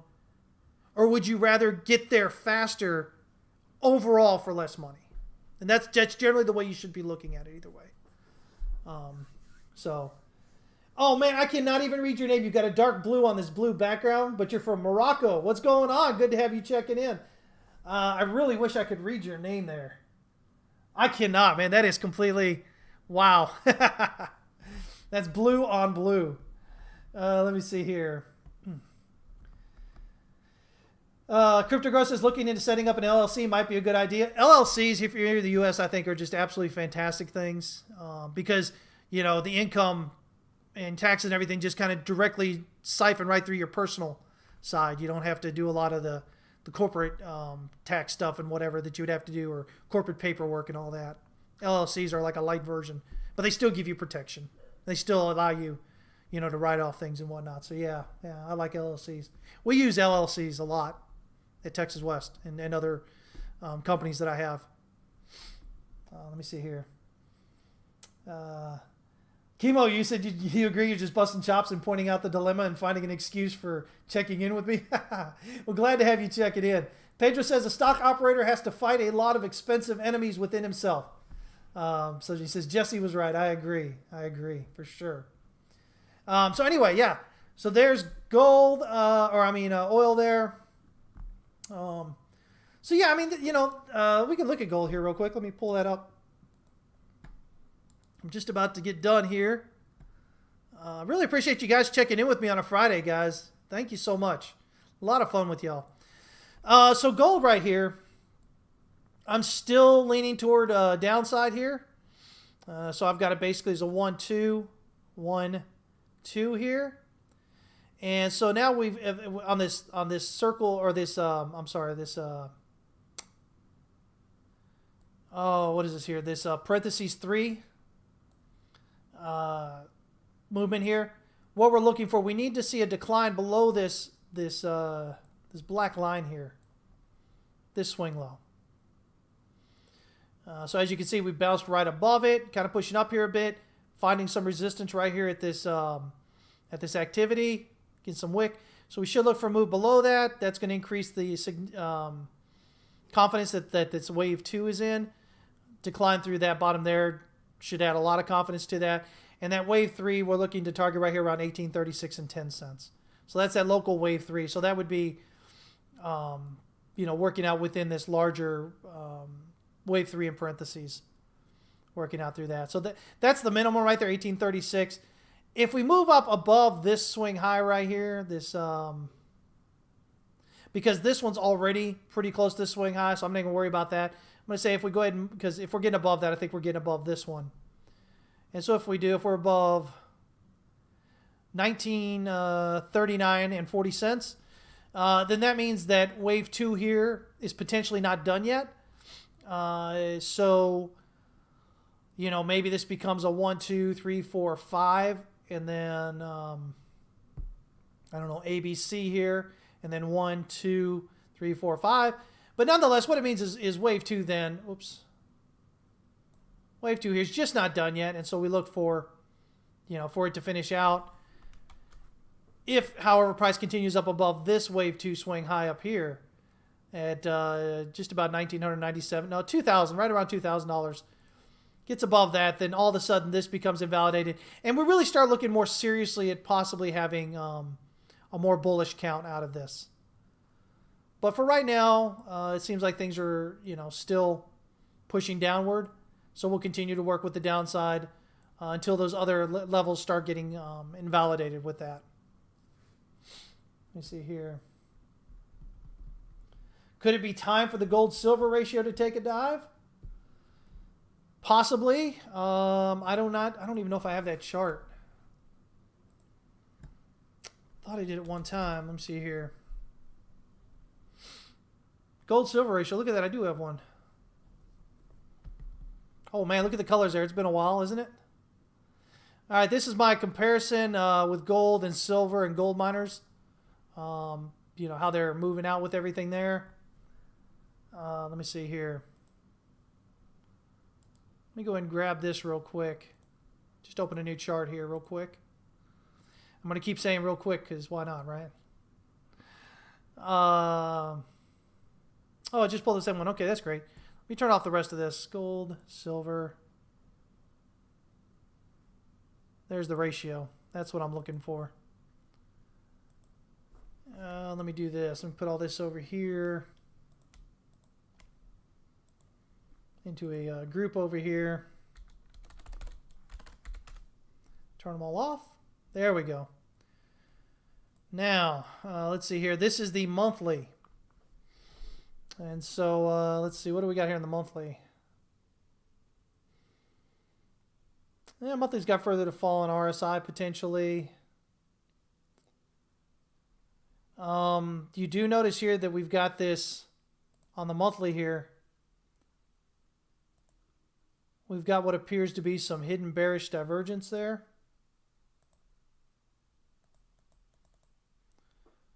Let's see, put that back there in months. So we've got this, currently anyway, we've got lower or higher lows here. We've got lower lows right here. Let's see here. I don't know. I think it's the same one if you're looking at the XAU UAG, right? XAG. I don't know why I said. There we go. I guess we can pull up Oanda here. Yeah, same idea.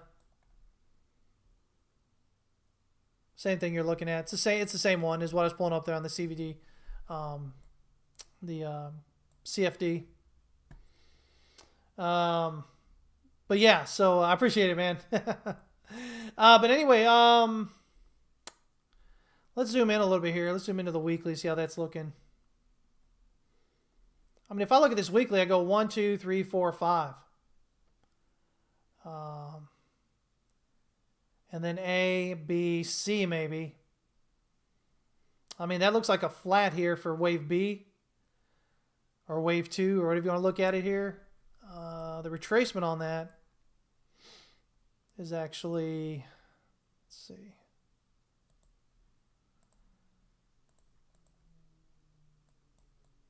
It's a 23.6 retracement right now. I mean, just looking at the weekly here, this looks again like a 1, 2, 3, 4, 5. And then it looks like you've got maybe an A, B, C as an expanded flat here. Which I guess is at the 23.6. Let me see here. Let me pull this down to this one. I mean, it's almost a 38.2. I guess if you're looking at this, there's this one green candle right here as well. So if you look at this, maybe like a 1, 2, 3, 4. Oh, nah, that 3 isn't going to be long enough. I don't think. Let me see. Oh, man. Here we go again. Yeah, so if we zoom in on that, if we looked at this as a 1, 2, 3, 4, well, wave 1 is well below 2.0 of wave 3. So, yeah, that's not going to be. I was going to say maybe we could have like a 1, 2, 3, 4, 5 here. So that's a 1, 2, 3, and then a 4 is an expanded flat here, and then a 5. But, yeah, that doesn't work with that. But let's see here. On the weekly, anyway, we're near an overbought here. Let's see here. We're pulling off the tops here on the 3-day. Again, getting a little bit more definition in what's going on here. Probably a 1, 2, 3, 4, 5. That's like get you up there. So that's a 1, 2. Likely a 3, 4. Or maybe even...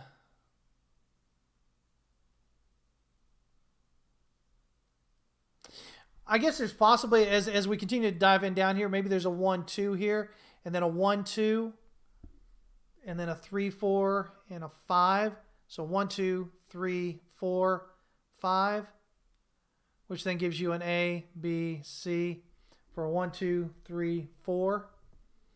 Working on 5 maybe. Continue looking in down here. Now see, that 1 day though is lower here. That 1 day is low. So zooming in here, this is 1, 2, 3 here for sure. Yeah, no, I think this is just, this may be 3 up locally here. And then you've got 3 down here, dips just below. So expanded flat going on, and then a 1, 2, 3, 4, 5. So yeah, if I'm looking at this, I'm looking at probably let's see here.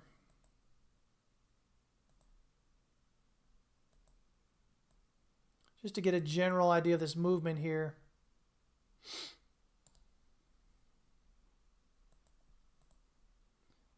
Just kind of looking at this as wave 4 kind of playing out here. And see, we're bouncing right on the support here. Stoke RSI is down there and oversold, trying to pop back out. You got volume drop off as you're dropping down, which is telling you, that's likely coming to an end there. A lot of overlap on the candles after this big move here. So again, thinking this is a 1, 2, 3, 4. So that would give us then, let's see here, yeah, well above 2618, 212.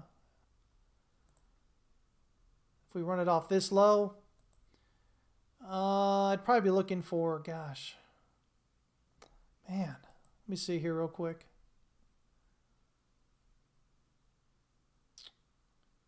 If I look at this, we pulled all the way back to the 61.8 on that. Potentially, I'd look for a break above this descending resistance here, and then a break above this swing high here. In that case, let's see here if we have a wave 2 around that area.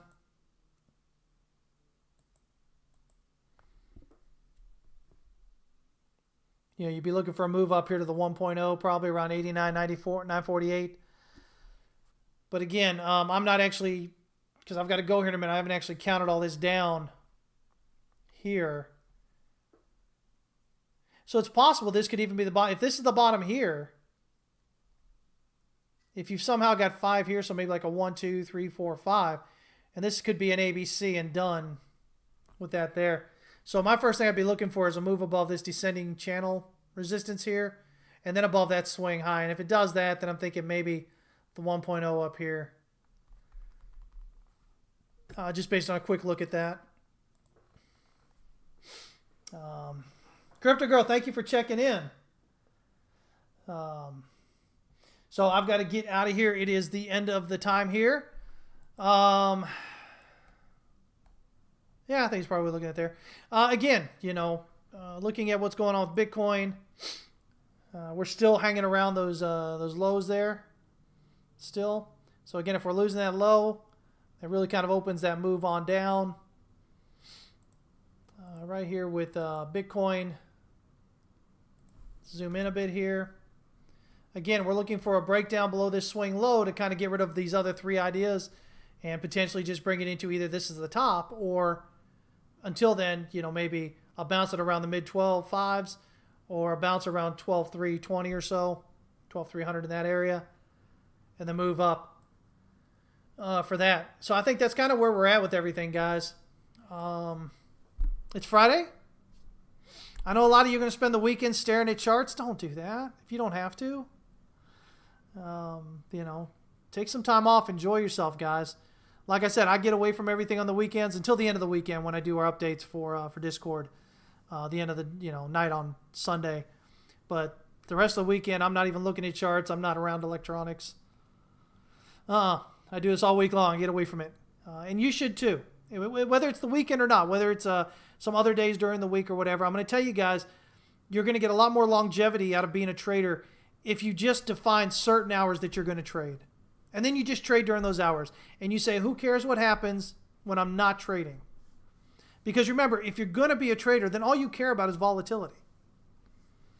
Right? So don't say you're a trader, but, you're interested in buying the lowest price to hold for the high, to buy before, Bitcoin just goes up to 100K or something. That's different. Trading means you come in there, you look at what opportunities are there, and you trade them, and then you're done. No matter what price does when you're not there, because you're not trading at that time. You're just trading when you're on. So, you guys absolutely have to get time away from the charts. You have to, you have to relax a bit. Your body needs that. Your brain needs that.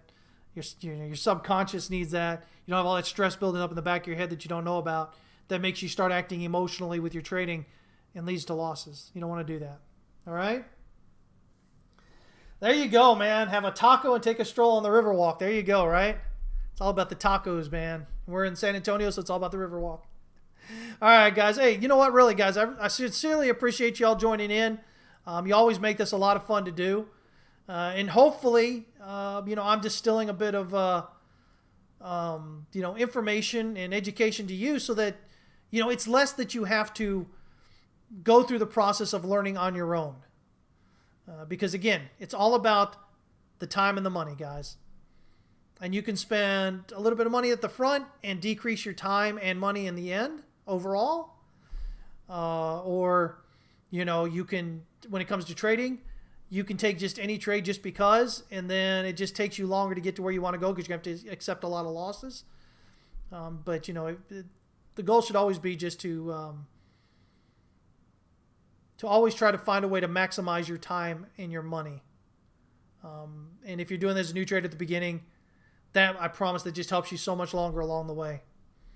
So there you go, guys. Anyway, definitely, guys, follow us, join us at howtotradetowin.com. It's coming up here in a minute.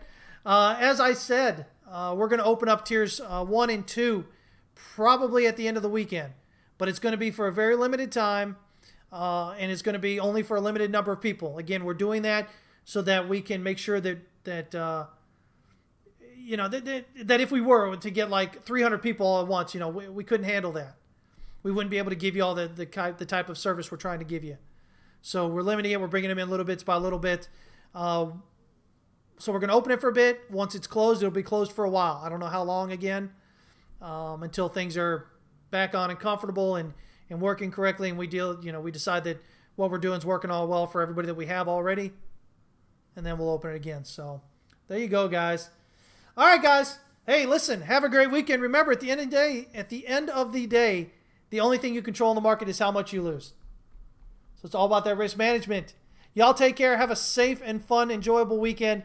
And if I don't see y'all in Discord, we'll catch you on Monday at 11 a.m. Central Standard Time to talk about some Bitcoin, all right? Take care.